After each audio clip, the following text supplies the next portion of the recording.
ये एपिसोड वहीं से शुरू होता है जहाँ पर पिछला एपिसोड खत्म हुआ था। उस वेडिंग ड्रेस गोस्ट स्पिरिट के शूज़ को पहनते ही वो ए लेवल तक पहुँच जाता है, जो देखकर वो गिल मास्टर बहुत ज़्यादा हैरान हो जाती है और वो सबसे कहती है कि सभी लोग चौकन्ने रहो, इसका एनर्जी का लेवल पहले से 3 गुना बढ़ चुका है, सभी लोग सावधान रहो। और उस गोस्ट स्पिरिट की पावर को देखकर लिन भी थोड़ा घबरा जाता है और मन ही मन सोचता है कि क्या 15 फेवरेबिलिटी पॉइंट इसके लिए इनफ होगा, क्या 15 फेवरेबिलिटी पॉइंट से मैं इसे अपनी गोस्ट स्पिरिट बना सकती हूँ। पर तभी वो गोस्ट स्पिरिट उन सभी की तरफ आगे बढ़ने लग जाता है। ये देखकर वो गिल लीडर एक गोस्ट को ऑर्डर देती है कि जाकर अटैक करो, और वो गोस्ट स्पिरिट जाकर उस वेडिंग ड्रेस गोस्ट स्पिरिट पर अटैक करने के लिए आगे बढ़ जाता है। पर तभी उनके सामने से सब कुछ गायब हो जाता है और वो लोग फिर से उस पहाड़ में आ जाता है। तो देखकर सभी लोग कहता है कि क्या हम लोग तो बाहर आ गए। वो सभी लोग बाहर आ जाने के बाद गिल लीडर की असिस्टेंट कहती है कि लगता है कि वो भाग गई, और गिल लीडर कुछ सोचते हुए कहता है कि मैं कुछ भूल रहा हूँ लगता है। और वो पीछे की तरफ देखता है तो लिन फैन वहाँ पर नहीं होता, और गिल लीडर चौंकते हुए कहता है कि लगता है कि उस गोस्ट स्पिरिट ने सिर्फ हमें ही बाहर फेंक दिया और लिन फैन को अंदर ही रख लिया। ये तो बहुत ज़्यादा बुरा हुआ। और पीछे से गिल मास्टर के असिस्टेंट आते हुए कहती है कि जब लिन फैन मेरे पास होती है उससे एक ऐसा वारा महसूस होता है कि जिससे मुझे फील होता है कि वो कोई ऑर्डिनरी पर्सन नहीं है, और उसका हमें शुक्रगुजार होना चाहिए कि उसने हमें वहाँ से बाहर निकलने में मदद की। और क्या पता कहीं वो लिन फैन उस वेडिंग ड्रेस गोस्ट स्पिरिट को अपनी खुद की गोस्ट स्पिरिट ही बना ले। ये सुनकर गिल लीडर कहती है कि लगता है कि तुम्हारे ऊपर उस लिन फैन की कुछ ज़्यादा ही अच्छी इंप्रेशन पड़ रही है। ये सुनकर वो असिस्टेंट थोड़ी शर्मा जाती है और अपनी आंखें नीचे की तरफ करते हुए कहती है कि मैं तो बस सच्चाई बता रही थी। और गिल लीडर वहाँ से जाते हुए कहता है कि तो ठीक है, तुम लोग अब जा सकते हो, तुम लोग सिटी पे जाके आराम करो और मैं लिन फैन के मामले को निपट कर आता हूँ। ये सुनकर सभी लोग कहता है कि ठीक है। और गिल मास्टर पीछे मुड़ते हुए कहता है कि और हाँ, एक और बात, इस बारे में किसी को पता नहीं चलना चाहिए, इस वेडिंग ड्रेस गोस्ट स्पिरिट के बारे में कहीं पर फैलना नहीं चाहिए। ये सुनकर सभी लोग एक साथ कहता है कि हाँ, हम लोग समझ गए। और दूसरी तरफ लिन फैन को दिखा जाता है जो कि उसी गोस्ट टेरिटरी के अंदर अकेले खड़े हुए रहते हैं, और वो खुद से ही सोचता है अरे यार, मैं यहाँ पर अकेला क्यों हूँ, सारे लोग कहाँ पर गायब हो गए। वहीं पर सिस्टम से नोटिफिकेशन आता है, होस्ट आपको एक नया मिशन मिला है जो कि है कॉम्पिनियन फेवरेबिलिटी मिशन 2, और आपको इस मिशन पे उस वेडिंग ड्रेस गोस्ट स्पिरिट के हेयर को कंघी करना पड़ेगा, जिसकी वजह से आपको 15 फेवरेबिलिटी पॉइंट और मिलेंगे। और मिशन मिलने के बाद लिन फैन उसी गोस्ट टेरिटरी के एक कमरे के अंदर जाता है जहाँ पर देखता है कि वो गोस्ट स्पिरिट बैठा हुआ रहता है, और लिन फैन मन ही मन सोचता है अच्छा तो ये यहाँ पर है। और वो लिन फैन उस गोस्ट स्पिरिट को देखते हुए सोचता है कि अरे यार, इसका तो सर ही नहीं है, मैं इसकी कहाँ पर कंघी करूँगा, क्या मैं इसकी कहीं और पे कंघी करूँगा। और वो उसके पास जाते हुए कहता है कि हाँ, अरे यार, इसका सर तो इसके आईने में दिख रहा है, लेट्स ट्राई इट, मैं इसे ट्राई करके देखता हूँ। और दूसरी तरफ उस गोस्ट स्पिरिट को उस आईने के रिफ्लेक्शन में दिखा जाता है जहाँ पर उस गोस्ट स्पिरिट की आंखों से आंसू गिर रही रहती है और उसके बाल भी बिखरी हुई रहती है। और लिन फैन वहाँ पर आते हुए सोचता है कि अरे यार, कंघी कहाँ पर है। पर तभी उसे टेबल के ऊपर ही कंघी रखा हुआ दिखाई देता है,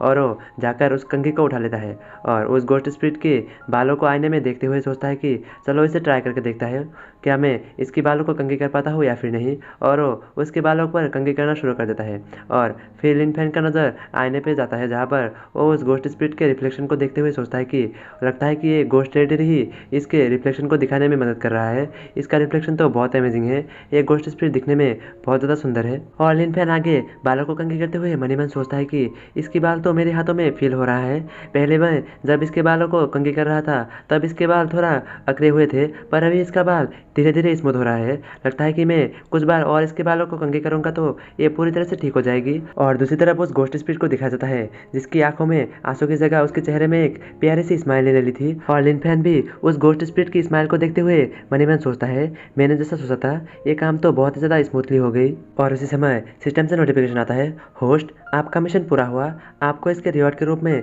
15 फेवरेबिलिटी पॉइंट मिलता है, और साथ ही आपको एक और तीसरा मिशन मिलता है जिसका नाम है गोस्ट स्पिरिट फेवरेबिलिटी मिशन 3। और इसमें मिशन में लिखा हुआ रहता है कि आपको इस गोस्ट स्पिरिट की शादी को रोकना है, इसके रिवॉर्ड के रूप में आपको 20 फेवरेबिलिटी पॉइंट मिलेगा। एक और मिशन देखकर लिन और भी खुश, और वो सोचता है अरे यार, एक और मिशन, लगता है कि इस गोस्ट स्पिरिट के साथ मैं आज अपना कॉन्ट्रैक्ट बना ही लूँगा। और दूसरी तरफ वो गोस्ट स्पिरिट का रिफ्लेक्शन आईने के अंदर से अपनी मुंह खोलती है और उसकी मुंह से बहुत सारे पिंक पिंक स्मोक निकलना शुरू हो जाता है, और आकर वो लिन को घेर लेती है। और लिन इधर देखकर सोचता है कि अरे यार, ये सब क्या है, और उसकी आंखें धीरे धीरे बंद होना शुरू हो जाता है और उसकी आंखें पूरी तरह से बंद हो जाता है और फिर वो देखता है कि वो कहीं और जगह पर है। उसके सामने एक लड़की बैठी हुई है और लिन फैन उस जगह को देखते हुए मन ही मन सोचता है कि लगता है ये वही समय है जिस समय वो वेडिंग ड्रेस गोस्ट स्पिरिट जिंदा था। लिन ये सब सोच रहा रहता है कि वो वेडिंग ड्रेस गोस्ट स्पिरिट जो पास्ट में जिंदा है वो लिन फैन से कहती है कि हबी क्या मैं अच्छी दिख रही हूँ, मैंने अपने ये कपड़े खुद के हाथों से ही सी है। ये सुनकर यून फैन कुछ कहने की कोशिश करता है पर उसके गले से कुछ भी नहीं निकलता, जो देखकर वो लड़की खुश हो जाती है और हंसते हुए कहती है कि हबी क्या आप मेरे सुंदरता को देखकर आपके गले से आवाज़ ही नहीं निकल रहा। और इसी के साथ उस वेडिंग ड्रेस गोस्ट स्पिरिट के बारे में बताया जाता है जहाँ पर उसका नाम जोआन हुआ रहता है और उसका उम्र 17 ईयर ओल्ड रहता है और वो एक मर्चेंट ग्रुप की एल्डर डॉटर रहती है। वो वेडिंग ड्रेस गोस्ट स्पिरिट लिन को बुलाते हुए कहता है कि लिन अपने हाथ आगे बढ़ाओ और लिन अपना हाथ आगे बढ़ा लेता है और वो वेडिंग ड्रेस गोस्ट स्पिरिट अपने पास से कंघी निकाल कर लिन के हाथों में रखते हुए कहता है कि ये कंघी की दूसरी हिस्सा है, पहला हिस्सा मेरे पास है, ये हमारा शादी का निशानी होगी। ये देखकर लिन उसे ले लेता है और फिर उसे कुछ याद आता है और कहता है कि अरे रुको, तुमने मुझे क्या कह के बुलाया। लिन की बातें सुनकर वो वेडिंग ड्रेस गोस्ट स्पिरिट कहती है कि हबी क्या आपको याद नहीं कि हमारे यहाँ पर शादी से पहले अपने पति का नाम कैजुअल तरीके से नहीं ले सकती, यंग मास्टर ली जिमो। और लिन उस वेडिंग ड्रेस गोस्ट स्पिरिट की बातें सुनकर आईने की तरफ मुड़ता है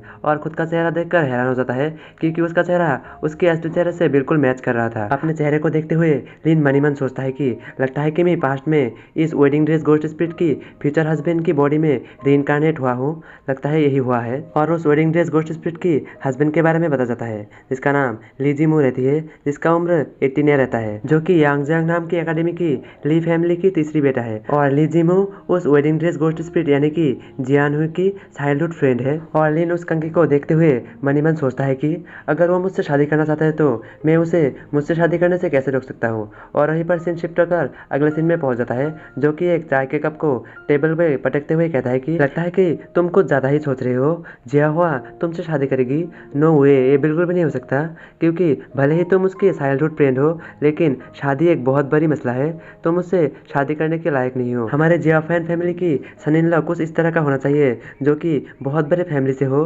जिससे हमारे फैमिली का भी फायदा हो। और इस बंदे के बारे में पता जाता है जिसका नाम जुआनू है, जिसका उम्र 20 ईयर है और वो जुआन फैमिली की एक एल्डर सन है। और जियानू आगे कहता है कि तुम्हें मैं सच सच बताऊँ तो हमारे घर में जनरल गू ने कल ही हमारे घर में जिया हुआ के लिए एक मैरिज प्रपोजल भेजा, उसका शादी जल्दी हो जाएगा। जो सुनकर लिन कहता है कि क्या। और जियानू आगे कहता है कि तुम उसके बारे में कुछ गलत मत सोचो, वो भले ही 48 ईयर का है पर फिर भी उसने बहुत सारे युद्ध जीता है, उसके पास बहुत सारा एक्सपीरियंस है, उसके पास अभी भी कोई पत्नी भी नहीं है। जुआनू की बातें सुनकर लिन मनी मन सोचता है तो शादी को रुकवाने से सिस्टम का ये मतलब था। यहाँ पर तो जीवन को जबरदस्ती एक बुढ़ा आदमी से शादी करने के लिए मजबूर किया जा रहा है। तो क्या लिन फैन उस वेडिंग ड्रेस गोस्ट स्पिरिट का शादी उस बुढ़ा आदमी से होने से रोक पाएगा? जानने के लिए देखते रहिए आगे आने वाले एपिसोड्स।